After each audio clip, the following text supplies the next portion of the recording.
Hi guys, আজকে structured C programming এর exercise sheet solve করতেছি। আজকে যেটা করব সেটা যে টেকিং ইউজার ইনপুট এ চ্যাপ্টার, যেটা সেটার 8 নাম্বার। এটা অন্য যে 7টা করা হয়েছে এর আগে এগুলা থেকে খানিকটা ভিন্ন। এটাতে একটু হলেও ক্যালকুলেশন আছে এবং বোঝার কিছু আছে, মানে ম্যাথমেটিক্যাল কিছু ক্যালকুলেশন বোঝার আছে। আর এমনিতে ইনপুট বা আউটপুট দেওয়া বাকি সব কিছুই বলতে গেলে নর্মাল। তো শুরু করা যাক 8 নাম্বারটা। তো 8 নাম্বারটা যে আমরা নতুন ফাইল ক্রিয়েট করে ফেলি 8.c। আগেরটা থেকে ফরম্যাটটা কপি করে রেখে দিলাম, বাকিটুক কাইটা দিলাম। এখানে 8 নাম্বারটাতে বলছে যে write a program to convert days into years, weeks and days. So এখানে বলা হয়েছে যে আমি যদি এখানে ভিজুয়ালি বলি যে ইনপুট দিতে হবে ডেজ অ্যারাউন্ড। আমরা যদি বলি অ্যারাউন্ড যে ধরি যে 500 দিন, আমরা এরকম 500 দিন ইনপুট দিলাম, 500 ডে, 500 দিন যদি ইনপুট দিই, এইটাকে যে ব্রেকডাউন করতে হবে কয়েকটা ভাগে। 500 দিনে কত ইয়ার হয়, তারপরে করব এই ইয়ার যাওয়ার পরে তারপরে আবার ব্রেকডাউন করব আরেকটা, যে বাকি থাকে কত উইকস বাকি আছে। একটা ইয়ার যদি চলে যায় তারপর কত উইকস বাকি আছে। যেমন আমরা যদি 500কে যদি ভাঙাই, আমরা ধরি যে 500কে আমরা জানি যে 1 বছর সমান 365 দিন, day equal to 1 year. Okay, so যে আমরা যদি 500কে ভাঙাই তাহলে কি হবে, যে 365 দিয়ে যদি আমরা ভাগ করি তাহলে কত হবে, 1 ইয়ার হবে, 1 ইয়ার পাবো আমরা। এবং এই 1 ইয়ার যেটা পাইলাম, তারপরে আমরা কি করব, আর যত বাকি আছে, যেমন 500, এটাকে যে আমরা তো 365 দিয়ে ভাগ করে দিলাম, তো 365 দিয়ে ভাগ করে দেওয়ার পরে তো আমাদের আরও বাকি কিছু অংশ থাইকা যায়, অর্থাৎ রিমাইন্ডার থেকে যায়। যে এরকম যে 365 দিয়ে আমরা যদি 500কে ভাগ করি তাহলে আর বাকি থাকে কত, তাহলে 500 বিয়োগ 365 যদি আমরা বিয়োগ দিই তাহলে দেখি কত হয়। ক্যালকুলেটর, তাহলে 500 মাইনাস 365, 135 দিন আর বাকি থাকে। ঠিক আছে, তো 135 দিন,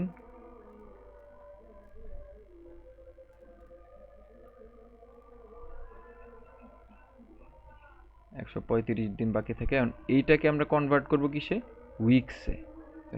উইকস কত আমরা জানি, উইকস যে আমাদের 7 দিনে। তো 7 দিনে যেহেতু উইকস, তাহলে 135কে আমরা যে 7 দিয়ে ভাগ করে দেব। 135কে যদি আমরা 7 দিয়ে ভাগ করি তাহলে কত হবে, আমাদের ক্যালকুলেটর কই গেল। 135কে আমরা যদি ভাগ দিলাম 7 দিয়ে, তাহলে 19 সপ্তাহ। এই পাইলাম আমরা 19 সপ্তাহ। এখন অনেকে জিজ্ঞেস করতে পারে 19-এর পর তো অনেক দশমিক এগুলো আছে, তো এগুলো আমরা কেন নিলাম না? কারণ যে এরকম দশমিক সংখ্যা কিন্তু যে আমরা 500কেও 365 দিয়ে ভাগ করলেও আসছে। যেমন আমি যদি দেখাই যে 500 ভাগ 365, এখানেও দশমিক আসছে, কিন্তু আমরা দশমিক নিয়ে নিই। ওই দশমিকগুলাই যে এই 135, এই রিমাইন্ডার। বাকি এক যে আমি জাস্ট ইনপুট নিয়েছি।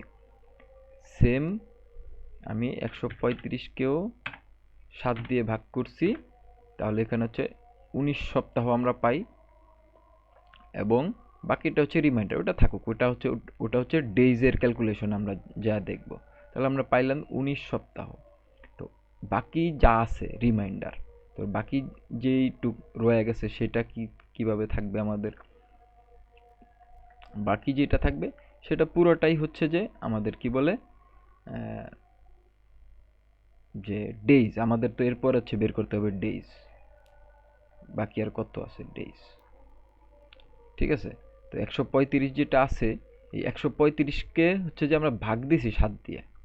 135কে 7 দিয়ে ভাগ দেওয়ার পরে কি হয়েছে, আমরা হচ্ছে যে এই 19 সপ্তাহ এটা পাইছি। এবং ডেইজ বের করবো কিভাবে, 135কে 7 দিয়ে হচ্ছে রিমাইন্ডার করবো, অর্থাৎ 135কে 7 দিয়ে ভাগ করলে কত ভাগশেষ থাকে। 135কে যদি আমরা 7 দিয়ে ভাগ করি তাহলে ভাগশেষটা আমরা যদি এখানে গ্রাফিক্যালি দেখাই যে 7, 135, এখানে যেহেতু 19 দিয়ে দিছে তাহলে 19 দিয়ে দিলে কত হয় আমরা যদি দেখি, 19-এর এই ডেসিমাল নিব না, 7 ইন্টু 19 তাহলে কত হয় 133। তাহলে এখানে 19 দিলাম, সরি 19, 133, আর বাকি থাকে কত 2। এই যে 2 বেরোচ্ছে ভাগশেষ, এই ভাগশেষ হচ্ছে আমাদের ডেইজ, এই 2 দিন। আশা করি বুঝতে পারা যাবে এই এতটুকের মধ্যে। এই 2 হচ্ছে আমাদের ডে।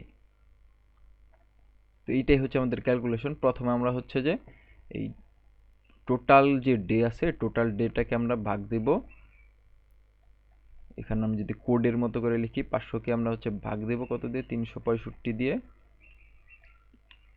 তারপরে আমরা কি করব, এই যেই পুরা যে 500টা ভাগ দেওয়ার পরে যা আসছে সেটা তো আমাদের ইয়ার গেল। তারপরে আসি আমরা উইক, উইকে যাই কি করব, উইকে যাই কি করতে হবে, এই যে পুরাটা এটাকে আমরা ভাগ দিছি 365 দিয়ে, কিন্তু এবার আর ভাগ দিব না, এবার দিব হচ্ছে মড বা মডিউলাস, অর্থাৎ আমরা হচ্ছে রিমাইন্ডার বের করব, মানে এই ভাগশেষটা বের করব। ভাগশেষটা বের করতে হলে কি করতে হবে, যে 500কে হচ্ছে রিমাইন্ডার করতে হবে, মডুলাস দিতে হবে 365 এবং সেটাকে আমরা কি করব, ভাগ দিব 7 দিয়ে। ওই যে রিমাইন্ডার বের করছিলাম 165, কি বলে 165, যেখানে আমরা রিমাইন্ডার বের করছিলাম, মানে রিমাইন্ডার এখানে মাইনাস দিয়েছি কারণ হচ্ছে যে 1 দিয়ে যেহেতু আমরা ভাগ কি বলে ইয়ার আসছিল, তাহলে 1 365-তে 1 কি হবে এবং ভাগ যাবে হচ্ছে 500 থেকে, তো 135, তো এটা আসবে হচ্ছে যে 135। ঠিক আছে, এই উইকস হচ্ছে যে এই 135কে হচ্ছে যে এখন 7 দিয়ে ভাগ দিলে এই যে এরপরে এই রিমাইন্ডারটুকু হচ্ছে যে এই 135, এবং সেটাকে আমরা 7 দিয়ে ভাগ দিয়ে আমরা হচ্ছে এই উইকস পেয়ে যাব 19। এবং এখানে আমরা পাইছিলাম কত 1, এখানে আমরা পাইতেছি 19, এবং তারপরে আমাদের কাজ হচ্ছে ডেজ বের করা। ডেজ কিভাবে, ডেজ হচ্ছে যে ওই যেটা বের করলাম, যে রিমাইন্ডার যেটা রয়ে গেছিল, এই এই 500কে 365 দিয়ে রিমাইন্ডার করছি, এই ওই রিমাইন্ডারটাকে আবার এখানে ভাগ দিয়েছিলাম 7 দিয়ে, এবং ডেজের ক্ষেত্রে আবার কি 500কে আবার করব হচ্ছে রিমাইন্ডার 365 দিয়ে, এবং সেই পুরাটাকে আবার রিমাইন্ডার করব 7 দিয়ে। যেমন এই যে এই রিমাইন্ডারটা যেটা বেরোয়ছিল, এটা প্রথমে কি করছিলাম 7 দিয়ে ভাগ দিয়েছিলাম উইকসের ক্ষেত্রে, কিন্তু আবার রিমাইন্ডার বের করছি কিসের ক্ষেত্রে, ডেজের ক্ষেত্রে।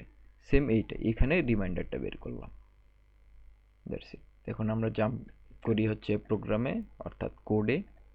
তো কোডে হচ্ছে আমরা কি করব, প্রথমে হচ্ছে একটা ইনপুট নিব, যে ইন্ট কি বলি, যে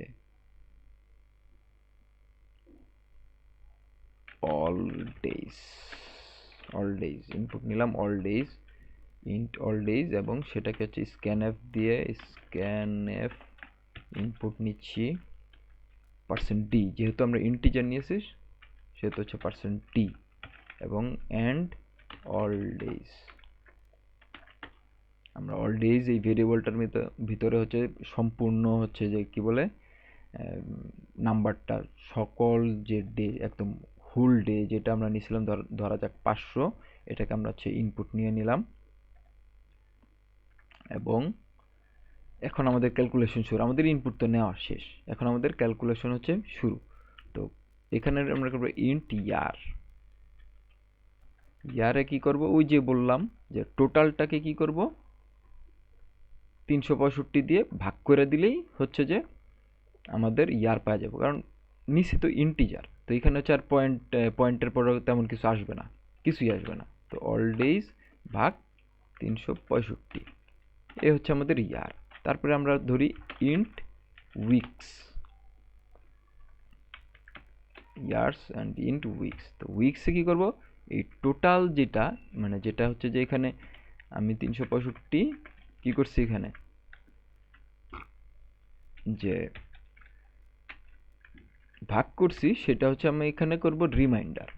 রিমাইন্ডারটাকে হচ্ছে যে ভাগ দিয়ে দিব 7 দিয়ে, তাহলে হচ্ছে যে আমার উইকস পেয়ে যাব। এই যে এখানে আমি গ্রাফিক্যালি দেখাইছি যে এখানে হচ্ছে রিমাইন্ডার বের করছি এবং রিমাইন্ডার বের করে 7 দিয়ে ভাগ দিছি, সেখানে আমরা কি পাইছি, উইকস পেয়ে গেছি। তাহলে পাইলাম উইকস। তারপরে আসি আমরা ইন্ট ডেইজ। ডেইজ পাইলে কি, ডেইজের জন্য কি করতে হবে, এই যে সম্পূর্ণ যেটা এখানে করছি এই পুরাটাই আবার জাস্ট যে প্রথমে যেই রিমাইন্ডারটা বের করছি সেইটাকে আবার 7 দিয়ে রিমাইন্ডার করব। অ্যাজ লাইক এখানে গ্রাফিক্যাল দেখেছি, প্রথম একটা রিমাইন্ডার আমরা এখানে বের করছি, এইখানে এই রিমাইন্ডারটাকে আবার আমরা কি করছি, এইখানে এসে 7 দিয়ে রিমাইন্ডার করছি। এই এই কাজটাই এখানে করব, যে প্রথম একটা রিমাইন্ডার বের করছি, সেই রিমাইন্ডারকে আবার 7 দিয়ে হচ্ছে আমরা রিমাইন্ডার করব, অর্থাৎ মানে বাকশেষটা বের করব। তো বাকশেষটা বের করে ফেললে আমাদের ডেজগুলা বের হয়ে গেল। এখন আমাদের কাজ জাস্ট প্রিন্ট করা। প্রিন্ট করব কি, ইয়ার্স। এখন আমাদের কাজ হচ্ছে প্রিন্ট করা ইয়ার্স, উইকস আর ডেজ। তাহলে এখন আমরা প্রিন্ট করি ইয়ার্স % d, তারপরে space weeks % d space days % d, new line. এবং এখানে ইয়ার্স কমা উইকস কমা ডেজ দিয়ে দিলাম এবং লাস্টে সেমিকোলন, শেষ। তো আমরা রান করে দেখি আমাদের ভিজুয়ালি যে আমরা ক্যালকুলেশন করছি 500 দিয়ে, সেটার সাথে আমাদের কোডের ক্যালকুলেশন ঠিক হয় কিনা। আমরা 500 দিয়ে দেখি 1 ইয়ার্স 19 উইকস অ্যান্ড 2 ডেজ, ঠিক আছে। তো আমরা যদি সাপোজ আমরা যদি 365 দিই, অর্থাৎ 365 দিনই দিই, তাহলে কি হবে 1 ইয়ার 0 উইকস 0 ডেজ।